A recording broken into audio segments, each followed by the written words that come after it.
I'm Ray Richardson on KBLA Talk 1580. Environmental justice, pollution, and climate. In Los Angeles and across America, people of color are suffering and dying from disproportionate health impacts on a planet that has less than 10 years to prevent irreversible damage. Heat illnesses, respiratory illnesses, water-related illnesses, food system impacts, insect-related diseases, black maternal health, and mental health effects. As the impacts of climate change mount, millions of vulnerable people, our people, are going to bear the brunt of these extreme environmental events, which will likely lead to forced displacement, loss of cultural identity, and other related risks. These realities are as real as rain. Stay tuned to KBLA Talk 1580 for more details about the most progressive multimedia and live events campaign any black media outlet has ever undertaken to combat the climate catastrophe. Experts, events, empowerment. It's all on the way from unapologetically progressive KBLA Talk 1580. We don't black down. We level up. Level up, level up, level up, level up, level up, level up, level up, level up, level up, level up, level up, level up.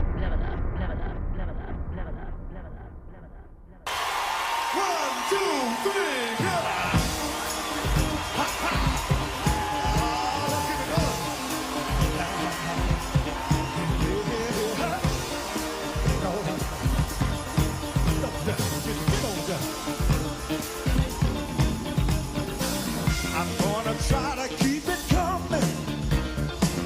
Things ain't always smooth, but I'll be alright as long as I can find the good. Yes, I will. Somehow I know that I can make it. You seem to like my style. Don't you worry, I'm gonna be around a while.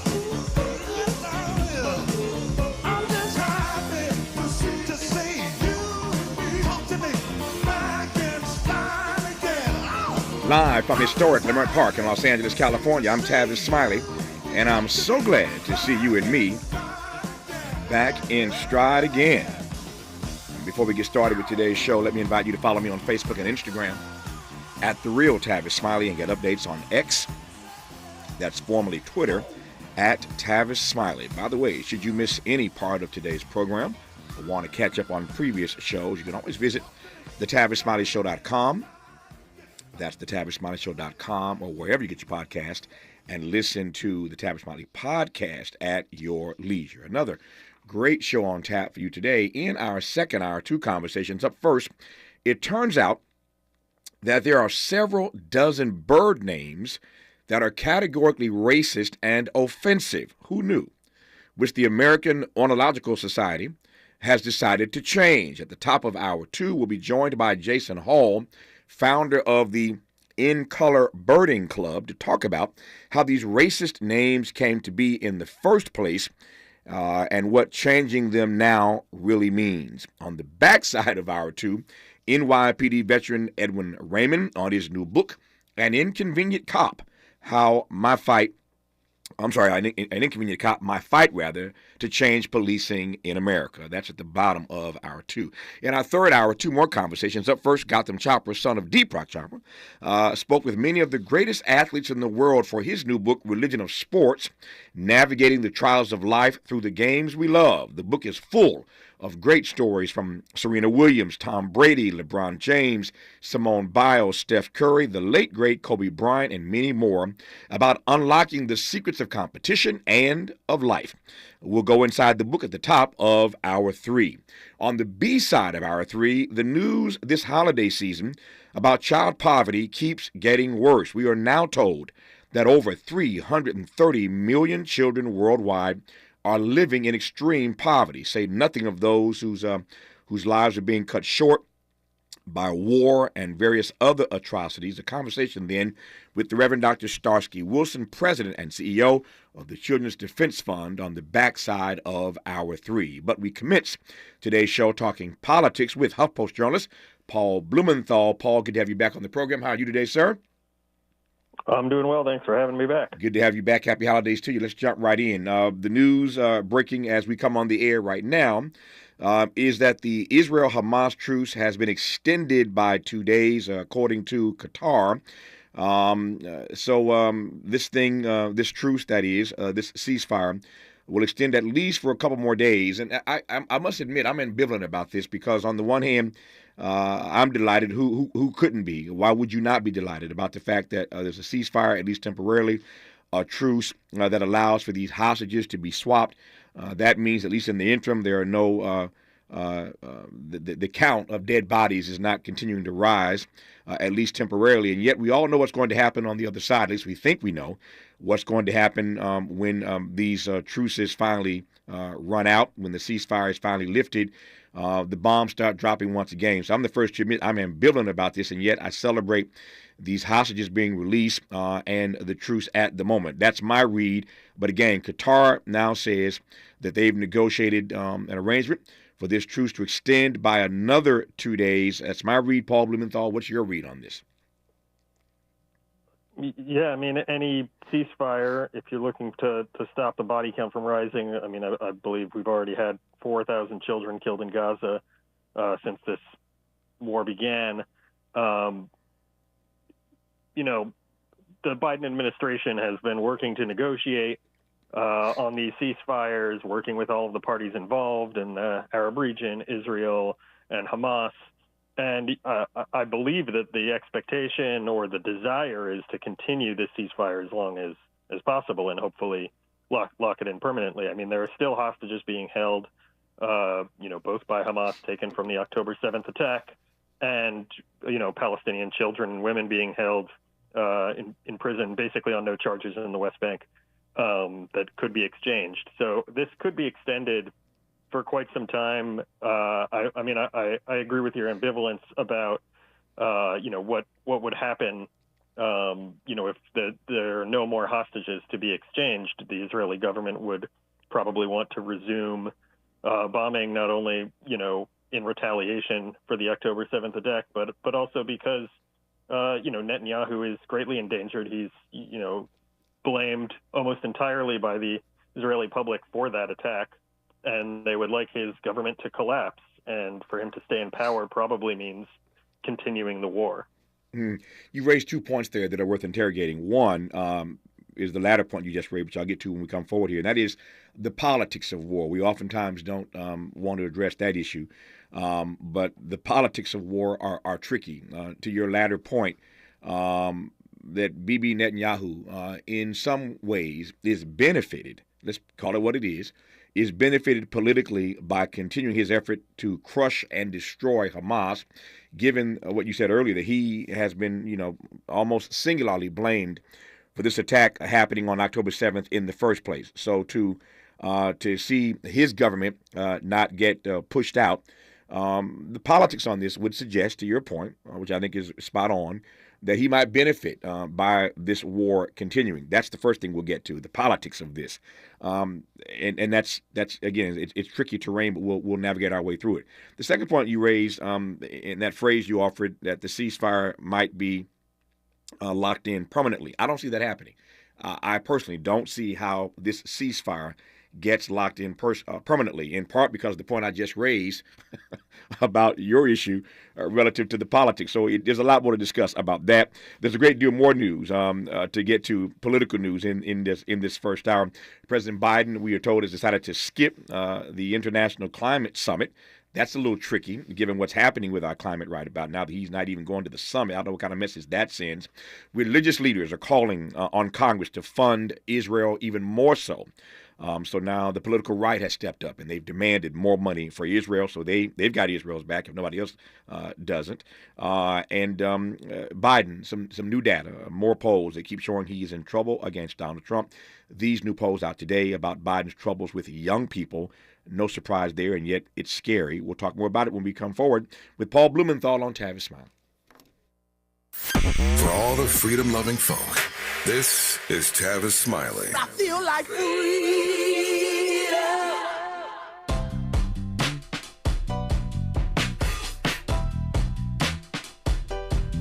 Escalade IQ. This This the intro to the all-electric Cadillac, perfected like Zoom. And on a full charge, you get 450 miles without the stop. Haiku. This is what I do. Daddy fat in the leg since 92. Linked all the way back, panoramic roof. Come with 24-inch rim standard. Ooh, why? Shout it, don't kill him. Cadillac diamond in the back, cold chillin'. And when I'm on attack, on the track is no ceiling. Sky's the limit. You hear me? You hear me? Straight drop, no parachutes. Lay lines like a longitude and latitude. Deal it, beloved, clearly we're hustling. Bustin', truckin'. Cadillac, Cadillac, Cadillac. For more on the Escalade IQ, visit Cadillac.com. Available late 2024. GM estimate 450-mile range. On a full charge based on development testing and/or analytical projection. Consistent with SCHA 1634 revision 2017 MCT. Range subject to change prior to production. Annual rates may vary based on service factors, including ambience temperature, terrain, battery age, and condition loading, and how you use and maintain your vehicle. KBLA Talk 1580. We've got a lot to talk about. Hi, Maisha Cairo here, KBLA, live at Chase Bank on Crenshaw and Vernon for the In This Together tour with female business owners, a day of empowerment, community panels, and best of all, tips on building business from marketing to capital. I was able to speak with Kate Luzio, former banking executive and now owner of Luminary, who partnered with Chase for this tour. She makes it her business to build community for business owners. Yes, so I was a banker for 20 years before I decided to become an entrepreneur. 7 of those years were actually at JP Morgan Chase. One of the biggest things that I had going into my entrepreneurial journey was a big background in banking. So what advice are you giving business owners looking for financial backing today? So Chase brings in so much knowledge and the opportunity to understand what financial tools are out there for business owners to build, grow, and scale their business. A lot of business owners will say, well, I need to get a loan immediately. Well, you wouldn't just lend money to your friend if you didn't know why they needed it. I tell every business owner, you need a business plan, you need financial projections, you need a banker. Because you have to start building a relationship with a banker so that they get comfortable with how you're going to build that business and so that they can eventually support you in different ways. Makes sense. So visit the Chase Community Center on Crenshaw and Vernon. Meet a banker today. Tell them about your business. I'm Maisha Cairo in the community for KBLA with JP Morgan Chase. No young person should ever have to worry about having a safe place to sleep at night or whether anyone cares about them. But the reality is, 1 in 10 young adults will experience a form of homelessness this year. For over 50 years, Covenant House has been helping youth in crisis and giving them the support and tools they need to succeed in life. To learn more, go to covenanthouse.org today. Thank you for caring. Let's get back to more of this rich dialogue with Tavis Smiley. Our guest is Paul Blumenthal, who is the HuffPost journalist, and we're pleased to have Paul back on our program. Paul, we were talking a moment ago about 2 things I want to come right back to quickly here. One is the politics of this. For those who may have just tuned in and not heard your point about Bibi Netanyahu, he is, to your point, largely being held responsible for this surprise attack that happened on October 7th. Israelis are not happy with Bibi Netanyahu and their prime minister. And his government is, to your point, in some trouble. But the very notion that this ceasefire might not be extended, might not be locked in permanently, although I think there's a little hope of that to begin with. We'll come back to that in a moment, as I said. The fact that it might not be locked in over politics, though, is a little scary, a little tricky, and a little disheartening. Unpack that for me as you see it. Yeah, well, I mean, if we, go back a few years, before this attack took place, Netanyahu has been fighting sort of an internal domestic political battle for his own survival, where he's been leading the government despite facing significant corruption charges against himself and his wife. And to avoid those charges, he's been pushing legislation to essentially destroy the checks and balances of the court system in Israeli society. And he's done this with the backing of extreme far right, further right than anything we really have in the mainstream of American politics, parties in the West Bank among the settlers groups who have joined his government. And these people have protected him from this corruption inquiry, have supported, gutting the court system in Israel. And, their view, their ideology is the complete ethnic cleansing of Palestinians from the West Bank and Gaza. And they have significant influence in this administration. So there's strong political and ideological reasons why Netanyahu would want to continue the war to help his far-right benefactors and to keep himself out of prison. Mm. And how should American citizens read that? We see, we'll get to this a little bit later as well, we see these religious leaders now calling on Congress to send more money to Israel.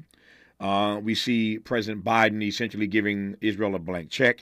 We see President Biden, Antony Blinken, and the entire Biden administration not wanting to use the words ceasefire, even as we are in this pause at the moment, this truce. We see the administration still not wanting to use the phrase ceasefire, still not wanting to use the phrase de-escalation, but nobody ever seems to link those realities to the politics that you just laid out. There's no question that war is always politics. Politics is war. But at the end of the day, nobody really wants to focus on that part. And that is a dangerous part, that we could see the extension of this war, more lives being lost because politically it benefits one particular party in Israel. Yeah, I mean, this is, unfortunately often the case with wars is that they can provide a political benefit for, one particular actor.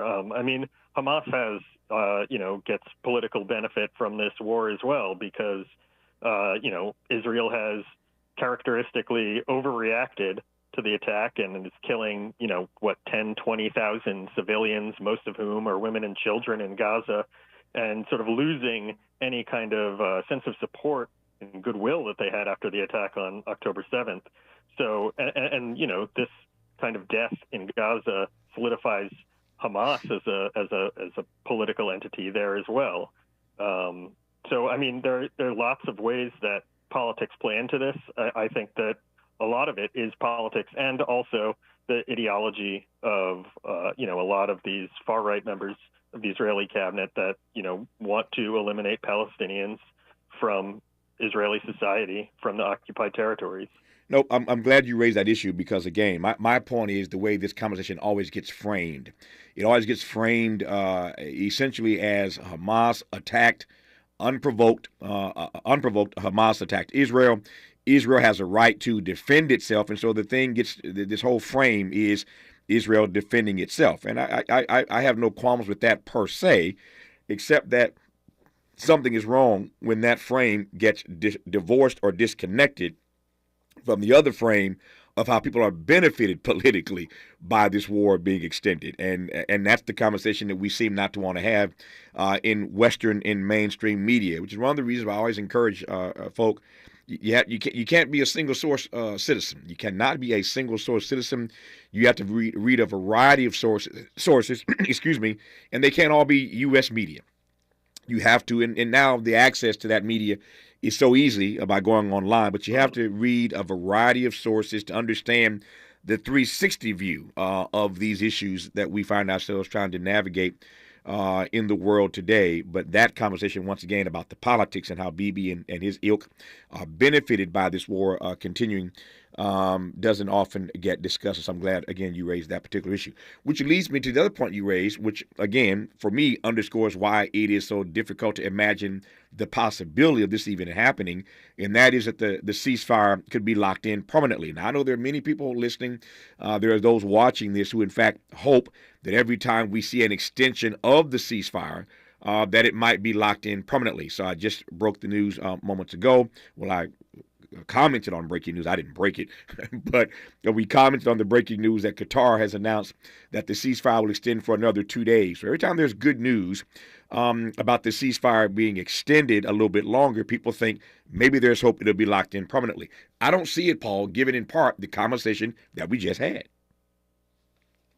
Yeah, I mean, I agree. It's hard to see from the perspective of the Israeli government. I don't know what the Biden administration is telling the Israeli government behind the scenes. I think one of the dynamics that we've seen in this is that, or we've heard be reported out, is that the administration has criticized the Israeli government for essentially having no plan, no war plan, no plan for after the war, no goals aside from the destruction of Hamas, or as other members of the Netanyahu administration have called for is the total ethnic cleansing of all Palestinians from Gaza and pushing them all into Egypt. So, I mean, I do believe that the American government believes that there is no military plan here that the Israeli government has put forward to accomplish its goals. And as we've seen from the fighting so far, they've mostly been killing civilians, which wouldn't reach their goal of defeating Hamas.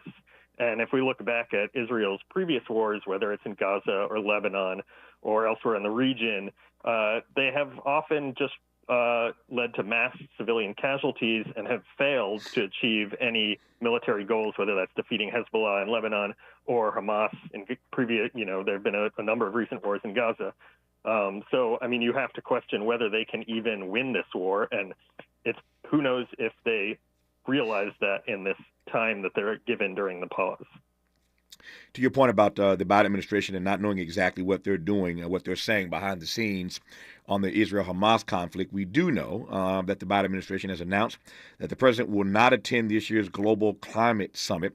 That summit this year is meeting in Dubai, and he has announced he's not going to attend. No official reason as yet why he's not attending, but the scuttlebutt is that what they're putting out sort of quietly is that he's preoccupied with the Israel-Hamas war, and doesn't have time to attend this global climate summit. Well, my view is that presidents have to do 18 different things at once, and I'm just curious at a moment like this as to how you read all that's going on with our climate, all that's going on with global warming and climate change, et cetera, that the president of the United States has said he will not attend the summit. I'm not sure that sends the right message, Paul.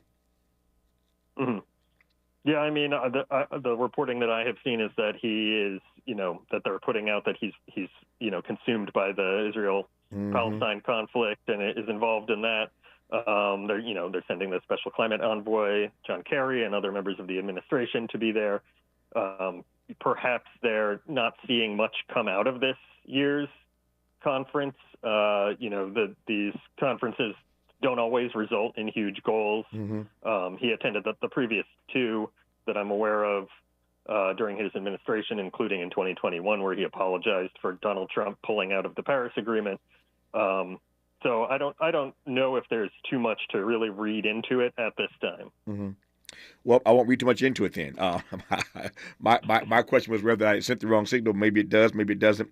But it is news, and so I wanted to take your temperature on it. I probably did this out of order, which is not my way. But I put it on the docket of things we wanted to talk about. I probably should have went straight to it as we were talking about the Israel-Hamas conflict, the war there.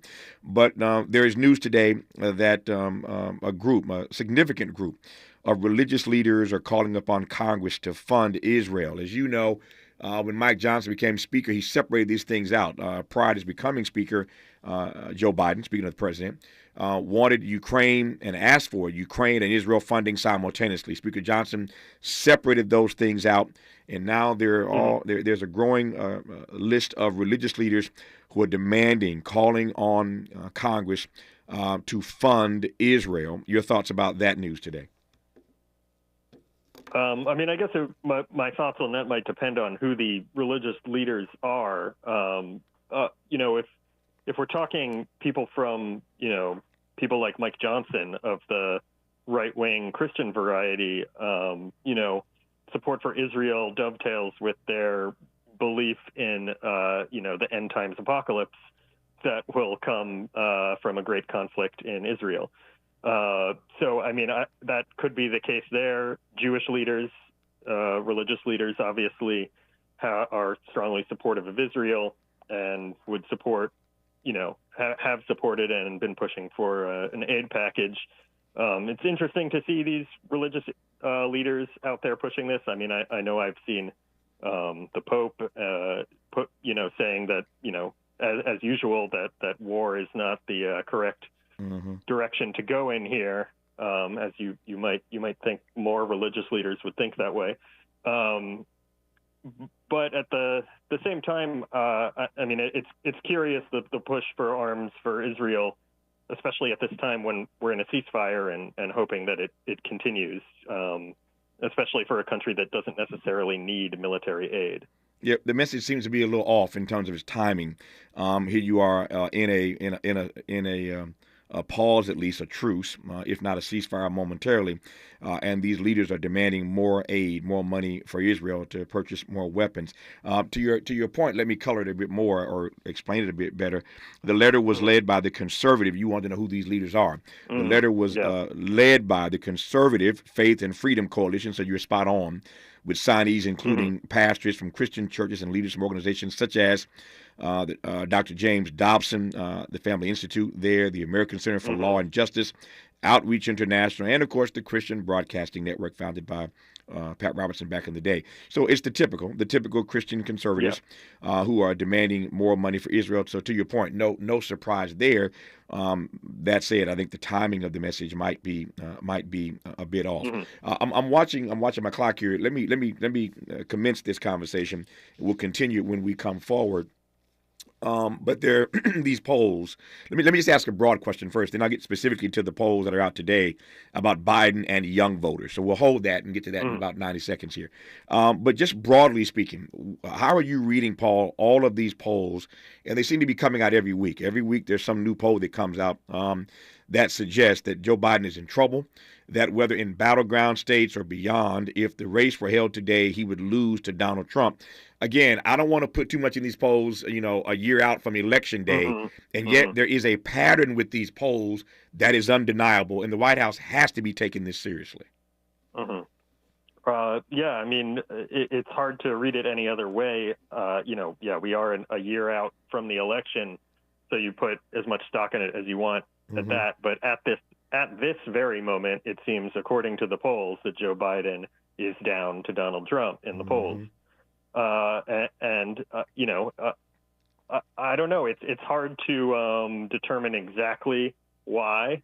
I think that there's a lot of continued dissatisfaction with inflation, even though it's come down quite a bit. But prices are still, higher than they were in 2019 or 2020. And people remain upset about that. And they seem to be blaming Joe Biden. Donald Trump also has, not been appearing at the Republican primary debates. He sort of hasn't been in the news too much, even despite all of his trials. But he isn't on television as much as he was when he was president or running in 2016 or 2020. And so I think people are less exposed to what he actually stands for.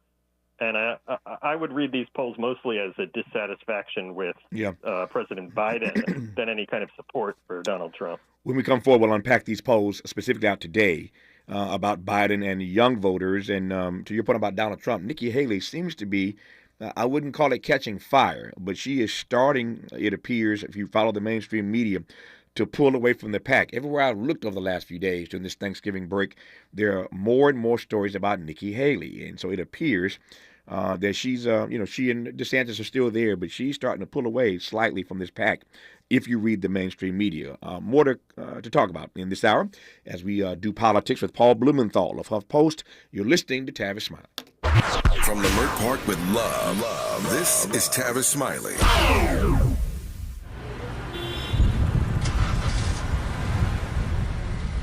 What's up, party people? It's your favorite MC's favorite rapper, MC Light here. And we're celebrating 50 years of hip-hop, authentically powered by Cadillac. And we're going to take it way back to where it started. It was only fitting that hip-hop began with teenagers at a back-to-school jam in the rec room of a South Bronx apartment complex by an 18-year-old brother. By the way, I'm also sure he had a Cadillac parked outside. He noticed the energy on the dance floor when he switched between two turntables, extending the beats, repeating the breaks, and never losing the rhythms. And that was the birth of hip-hop. And from that moment, it took off. For more on how Cadillac is celebrating hip-hop's 50th, visit Cadillac.com/audacity.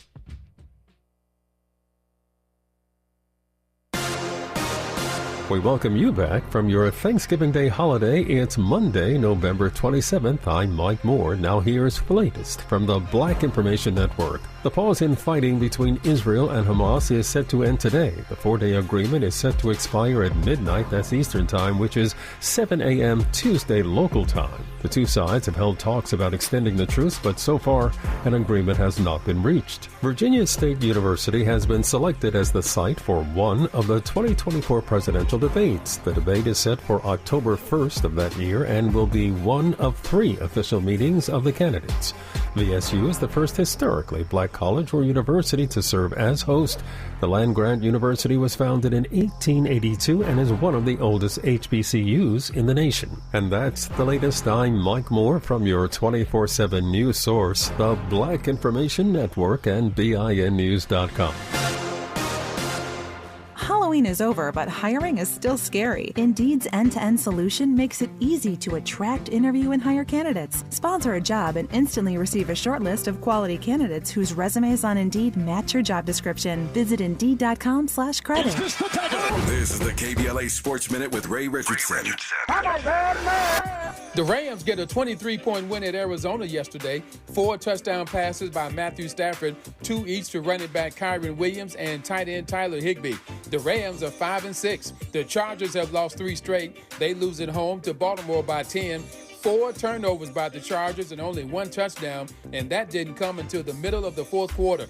The Chargers are 4-7. The Lakers are at Philadelphia tonight, 4 p.m. tip-off. The Clippers are at home against Denver. The Clippers have a chance to get back to 500 for the first time since November 6. Tip-off at 7:30. The Pac-12 Conference has 2 teams in the top 5 of the final college football rankings.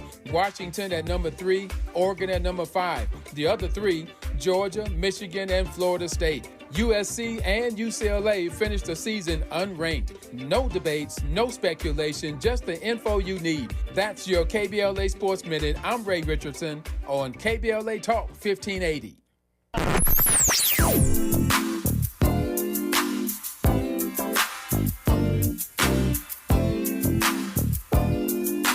This is KBLA Talk 1580.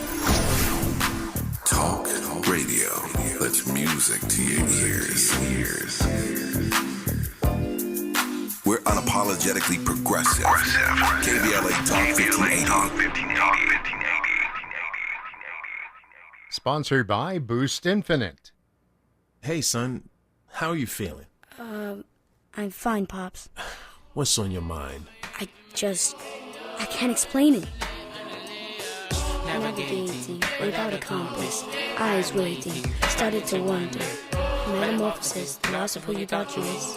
When your kid can't find the language, help them find the lyrics. Listen to the Sound It Out album and get tips and tools to start a conversation at sounditouttogether.org. Brought to you by Ad Council and Pivotal Ventures. If you're like me, 60 and retired, making ends meet, especially here at the supermarket and drugstore, is tough. I'm so blessed to have found benefitscheckup.org. It's a free and confidential website from the National Council on Aging that connected me to $1,200 a year in programs that help pay for food, medicine, utilities, and more. Maybe it can help you. benefitscheckup.org. KBLA Talk 1580. We've got a lot to talk about. Hi, Maisha Cairo here, KBLA, live at Chase Bank on Crenshaw and Vernon for the In This Together tour with female business owners, a day of empowerment, community panels, and best of all, tips on building business from marketing to capital. I was able to speak with Kate Luzio, former banking executive and now owner of Luminary, who partnered with Chase for this tour. She makes it her business to build community for business owners. Yeah, so I was a banker for 20 years before I decided to become an entrepreneur. 7 of those years were actually at JP Morgan Chase. One of the biggest things that I had going into my entrepreneurial journey was a big background in banking. So what advice are you giving business owners looking for financial backing today? So Chase brings in so much knowledge and the opportunity to understand what financial tools are out there for business owners to build, grow, and scale their business. A lot of business owners will say, well, I need to get a loan immediately. Well, you wouldn't just lend money to your friend if you didn't know why they needed it. I tell every business owner, you need a business plan, you need financial projections, you need a banker. Because you have to start building a relationship with a banker so that they get comfortable with how you're going to build that business and so that they can eventually support you in different ways. Makes sense. So visit the Chase Community Center on Crenshaw and Vernon. Meet a banker today. Tell them about your business. I'm Aisha Cairo in the community for KBLA with JP Morgan Chase. Anyone can choose to make a difference. You can help people succeed, rebuild after disasters, protect the environment, or feed the hungry. Not only will you make a difference for others, but for yourself. You can earn money for college, learn career skills, and make friendships that last a lifetime. Make a difference. Choose your future. Choose AmeriCorps. Sounds different, huh? This is Tavis Smiley. This is Tavis Smiley in conversation with Paul Blumenthal, who is a HuffPost journalist. We've been talking, as we typically do in this first hour, about politics, particularly coming off the holiday season. Some breaking news we wanted to get to at the start of today's program. Got a great show lined up for the next 2.5 hours. Next 2 hours, I should say. But we want to continue our conversation now with Paul Blumenthal. So, Paul, I was saying moments ago that when these polls show a pattern, you have to take them seriously. We are once again a year out from Election Day. There are a lot of folk who don't put too much stock in polls. You and I have been around long enough doing what we do to know that sometimes polls are wrong, and it could be that these polls are wrong. But again, there's a pattern here, not just with Trump v. Biden and what the race would look like today were it held today, but these polls also are consistent with regard to young voters. And the polls seem to indicate, again, in a pattern, that at best, Joe Biden is in a tight race with Donald Trump for young voters. That's the best the best news, the best story, the best spin is that it's a tight race for these young voters. And yet, the sad part of that is, as you know, that Democrats usually carry young voters by double digits. Young voters, in part, helped Joe Biden to achieve victory the last time around. Certainly African Americans, black women were responsible for rejuvenating his campaign, but there were a lot of young voters that ended up pushing Joe Biden across the finish line. Now we're told that Biden and Trump are neck and neck when it comes to young voters. Neither one of these candidates, assuming they are the presumptive nominees for their party, neither is a spring chicken, and yet something has happened with young voters being turned off by Joe Biden. One of those things the polling tells us, Paul, that have turned them off is his handling of, you know what, the Israel-Hamas conflict. So here we are, even we don't want to talk about it. We have to talk about it because obviously it's news, it's about life and death, and it's connected not just to politics in Israel that we discussed earlier, but connected to our politics at home as well. And so we are told in these polls that I keep reading that these young folk are turned off by a number of things, but in part, and certainly at the moment, by his handling or mishandling, as they see it, of the Israel-Hamas conflict. Take it any way you want to take it, Paul, but Joe Biden's in trouble with young voters. Yeah, I mean, these polls, as you mentioned, they do show this pattern of young voters, I mean, still supporting Joe Biden by a small amount, but that's way down from the 20-plus point margins that he won young voters by in 2020. And I think that there are a lot of different issues that have done this. And you know, right now, Israel-Palestine, maybe one of them, young voters appear to be, based on polls, far more sympathetic to Palestinians than other generations. And so they see this issue in a very different way than other generations of voters. And that sort of complicates politically what Biden is doing here. Yeah. At the same time, you know, when we look at these polls, we should see them, as I said before, as a snapshot in time. Mm-hmm. That, you know, this could change. It could just show dissatisfaction at the moment. I think there's also a very large sense among not just young people, but probably especially young people, of dissatisfaction that the 2024 election will again be Joe Biden and Donald Trump. And there sort of hasn't been a coming to terms of that yet. Two people, one who's 81, the other is 77. I think people are looking for, you know, a new generation of politicians who more represents themselves, you know, than people who seem to be to younger voters, the age of their grandparents. I think that is one issue. I think another issue is, again, inflation. Even though, the economy by all metrics is doing well, people are still upset with rising prices. A lot of these young voters have never experienced such a thing before in their life. Mm-hmm. And, they're first coming into, the job market and, having to pay for things and all of the prices going up, especially the continued high prices to the interest rates being held high by the Federal Reserve that are causing high interest loan rates for cars, for homes.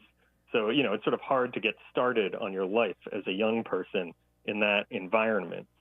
But in the next few months and as the election goes on, I think when people really tune in and when Donald Trump begins to dominate the headlines and all of his trials, which will dominate the entirety of the election season, I think that younger people who tend to be more left-leaning than other generations, I can't really see them going ahead and backing Donald Trump. The question might be, will they sit out the election or will they vote for an independent candidate like Robert Kennedy Jr. or someone else? Clearly, there's an enthusiasm gap. There's absolutely no question about that. Let me just swing out for a second. Enthusiasm gap, that is to say, for Joe Biden. Let me swing out here, though, Paul. The only thing I have seen so far, you cover this stuff more than I do or better than I do, certainly. You do it every day.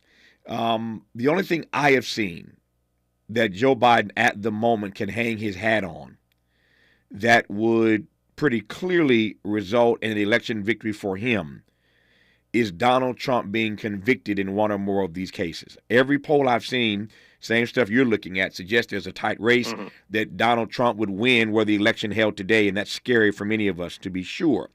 And yet in these same polls, there's always this wiggle room. You always see the numbers starting to shift if and when Donald Trump is convicted. Now, it's sort of funny and also scary to consider that your road to victory is the other guy being convicted. Not that you were a better candidate, not that you ran a better campaign, not that your message resonated more with voters, not that you did a good job in your first term. But your hopes hang on whether or not this other guy is convicted. When we come forward, I want to ask you how you read that particular reality that Biden's best chance of being reelected at the moment, it would appear, based on the data, based on the polling, is Donald Trump being convicted. How about I read that? And I got a follow-up. Paul Blumenthal's our guest. You're listening to Tavis Smiley. Unapologetically progressive. Unapologetically black. You're tapped into Tavis Smiley. What is dedication? My biggest fear in the middle of my addiction was that my kids wouldn't have a father. And I started thinking, you know what? This isn't my story.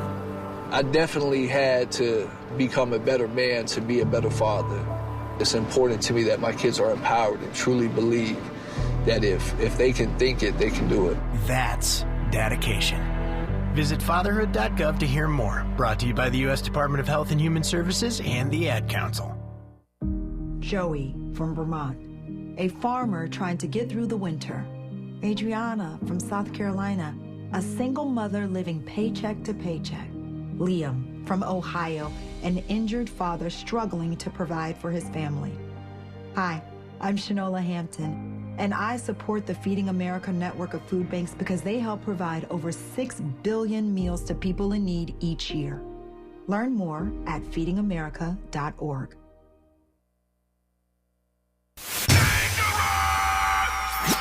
Environmental justice, pollution, and climate. In Los Angeles and across America, people of color are suffering and dying from disproportionate health impacts on a planet that has less than 10 years to prevent irreversible damage. Heat illnesses, respiratory illnesses, water-related illnesses, food system impacts, insect-related diseases, black maternal health, and mental health effects. As the impacts of climate change mount, millions of vulnerable people, our people, are going to bear the brunt of these extreme environmental events, which will likely lead to forced displacement, loss of cultural identity, and other related risks. These realities are as real as rain. Stay tuned to KBLA Talk 1580 for more details about the most progressive multimedia and live events campaign any black media outlet has ever undertaken to combat the climate catastrophe. Experts, events, empowerment. It's all on the way from unapologetically progressive KBLA Talk 1580. We don't black down. We level up. Level up, level up, level up, level up, level up, level up, level up, level up, level up, level up, level up, level up. Did you know addiction to drugs like meth or cocaine is a disease and not a choice? But getting help is. If you have stimulant use disorder, you, your family, and friends may have a lot of questions, including where to start. Choose Change California can help. Make a change today and find a proven treatment option for you at choosechangeca.org.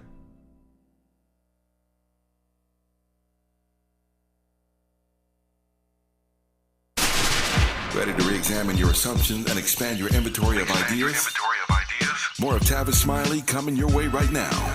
All right, Paul Blumenthal of HuffPost. As I said moments ago, the only thing I've seen so far that Joe Biden can hang his hat on with all the polling that we see, this pattern of polling, the numbers seem to suggest that if, in fact, Donald Trump is convicted in one or more of these cases, his numbers, Trump's numbers, then soften, and Biden can see a little light at the end of the tunnel and perhaps a way to victory. But that's a strange way to win an election, a strange way to be campaigning, hoping that the other guy gets convicted. I mean, absolutely. We've never had anything like this happen before in American history where, one of the candidates is facing 4 criminal trials in an election year. I think one of the issues that this does present, I personally think, the polls today are a snapshot in time, and that as the election goes on, they'll tighten. It'll be a closer race. Maybe Biden will have an advantage. But, one of the issues is that these trials could take a long time. And the only one that seems like it might actually resolve itself before the election is the one held in Washington, D.C., the federal case against Trump in the January 6th events. So, I mean, that seems to be the one where we could reach a conviction, because in Georgia, Fani Willis, the district attorney who's prosecuting Trump there for January 6th, has set a trial date of August 5th, which is pretty close to the election. And that could drag on depending on the number of witnesses and challenges that happen down there. In the documents case in Florida, the judge there is very supportive of Trump and has been pushing the deadline back as much as possible and helping him out in every way that can be done to push that from him reaching a conviction there before the election. So, I mean, it's really going to hang on that January 6th trial in D.C., I think, whether a conviction happens. But, yeah, I mean, it's problematic to rest your hopes that the opponent gets convicted of a crime if you want to win the election. Now, I mean, I do see other ways that this could go. The economy, the inflation could hit the rate that, the Federal Reserve wants to see, and they could lower interest rates, which would allow a lot of people who bought during the inflation period to refinance their mortgages, save money. People might start feeling better about their economic situation and, lend that support to Biden, and that could help turn things around for him as well. 2 other things I want to cover when we come forward. One is whether or not you can imagine any scenario. I know you are not Joe Biden. I am not Joe Biden. We can't get inside his head. But there will come a point, and some could argue, some might argue, in fact, that we are already at that point where it's too late for him to step aside. And yet David Axelrod, who I mentioned last week, ran Obama's campaign quite effectively, has said publicly that Joe Biden ought to step aside as a hero. He saved the democracy. He rebounded the economy to the extent that he could. He restored our integrity worldwide. He did what he was supposed to do in the aftermath of Donald Trump. Why not step aside and be regarded forever in history as a hero who did what he needed to do and then had the courage and the good sense to step aside for a younger generation? Not a bad narrative. as David Axelrod lays it out. And so he's encouraged Biden to consider stepping aside because this is not going to get any better. These polls are consistent. There's a pattern here, and there might be a little give and take, but Axelrod knows this stuff pretty well, and has suggested that Joe Biden ought to step aside. There will come a point, Paul, as you know, where it'll be too late to do that. So my question is this when we come forward. Is there anything in this polling that will continue that Joe Biden should look at and decide, I really do need to step aside? And now is the time to do so. I don't know what that is. I'm just asking Paul Blumenthal whether or not he can imagine anything that Joe Biden might see in the data that would convince him to do otherwise.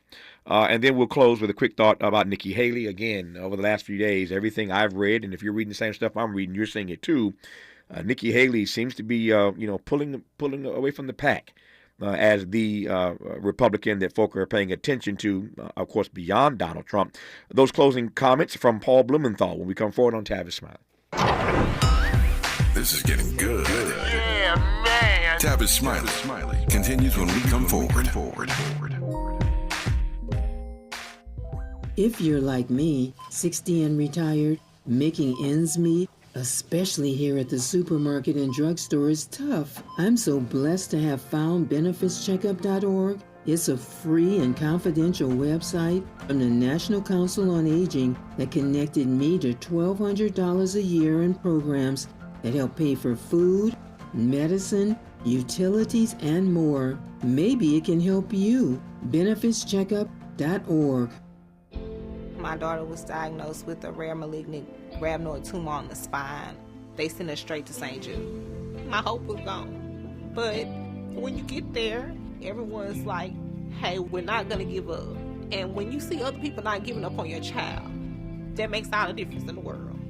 When I found out I didn't have to pay, I was just grateful. They saved my baby's life. Finding cures, saving children. Learn more at stjude.org. KBLA Talk 1580. We've got a lot to talk about. KBLA Talk 1580, connecting you with services and solutions. Stay Housed LA has the resources you need to know your rights and the legal support to back them up. The COVID-19 pandemic has cost people their jobs and livelihoods. This has left an estimated 1/3 of households not being able to make rent and facing losing their homes. This is a fear no one in our community should have to face. You have rights, though, and Stay Housed LA is here to help. Stay Housed LA is a partnership between the County of Los Angeles, the City of Los Angeles, and local community and legal service providers. Together, they provide tenants with the information and support needed to exercise their rights so they can remain safely in their homes. Find out more about your rights by participating in a virtual tenant workshop. Get the legal assistance you need. Find additional resources in Los Angeles County and the City of Los Angeles. Stay connected to Stay Housed LA County for updates. This and more at stayhousedla.org. Stay connected to Stay Housed LA for updates. This and more at stayhousedla.org. That's stayhousedla.org. Or call their hotline at 213-694-0040. We've got your black with a community call to action from KBLA Talk 1580. Only 1 in 5 people with autism are employed, despite many having the skill set and desire to work. Maybe it's because employers don't know what kind of jobs they can do. Like, what about a programmer? That's a job for someone with autism. How about a healthcare worker? Yep, that is too. People with autism can do a lot of different jobs, but often get overlooked due to outdated stigmas. Introducing WIN by Autism Speaks. We help businesses lead the way in inclusive hiring. What about a ranch hand? To learn more, go to autismspeaks.org/win. Who do you trust to get at the truth? Tavis Smiley. That's who. The conversation continues right now.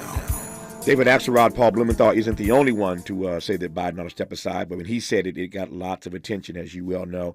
My question is whether or not, given the polling we've been discussing in this hour on this side of the Thanksgiving holiday, whether or not there's anything you think. Again, we can't get inside Joe Biden's head, but what would it take? Let me reframe the question. What would it take, you think, for him to be convinced that these numbers are so bad that he has to step aside? I mean, from what I see and know from talking to people is that I think it's too late for him to step aside. he's not going to. I think the only thing that would do that would be some kind of health scare. And I really don't see, the people in his orbit and his administration are, in the party don't want him to step aside. And I don't think he has any desire or want to do that. I think the only thing that would do that would be some health situation that would sort of force him to. He's an incumbent president with all the powers of incumbency. And I don't think that the Democratic Party wants to sacrifice that for an unknown candidate, even though, polls have shown for the past year or so that, most Democratic primary voters would prefer a different candidate, but they're not going to get it. That's pretty blunt. and yet, and that in that one sentence, you sum up the conundrum that most of the polls, speaking of polls, most of the polls show that even Democrats want a different candidate. But as you heard Paul Blumenthal say, they're not going to get it. And that is going to be what the postmortem is going to be about if, in fact, Joe Biden loses this election. That will be the postmortem. Rest assured that for 2 years prior, all the polls indicated that Democrats wanted somebody else, and the Democratic Party did not pay attention to that polling data. Trust and believe, again, that will be the postmortem. We shall see. Speaking of postmortem, let me close this hour with this question, and that is whether or not you're reading the Nikki Haley news in the same way that I am. It seems that she's starting to be the candidate that everybody's talking about, aside from the obvious Donald Trump. Yeah, I mean, she seems to be surging in the polls, especially in states like New Hampshire and South Carolina, where she was the governor. I don't know how much to read into that. She's still if she's in second place, she's still trailing Donald Trump by 30, 40 points. She's trying to crack 10% nationally, while Donald Trump is, around 50% in the primary. So, I mean, all these other candidates that have been appearing at the debates, it's a race for second place. Donald Trump is essentially running as an incumbent president in the primary, and it's hard to beat him in this environment. And yet, with a minute to go here, and yet he has to pick somebody, assuming that he is the presumptive nominee. He's got to pick somebody as a running mate. She was, of course, his UN ambassador.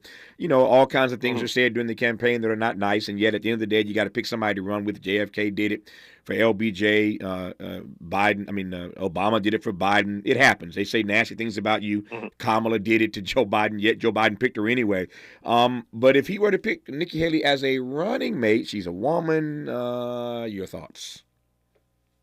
Yeah, I mean, I think that there has been an assumption that he would pick a woman as his running mate for some time. I guess it could be Nikki Haley unless he is too turned off by her attacks on him. I mean, this really just goes to his psychology, I think, more than anything.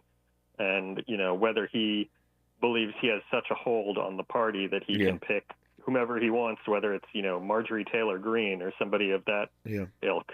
It goes to his psychology, no question about it, but it also goes to the fact that he needs to win. As you and I both know, and the audience knows, that to stave off prison, he may have to win this presidential election just to stave it off. And so he's going to pick, I think, psychology notwithstanding, and we know he is psychotic, to be sure. But psychology notwithstanding, he's going to pick the person that gives him the best chance to win, to stave off prison. I digress for now on that point. Paul, good to have you back on the program, sir. All the best to you.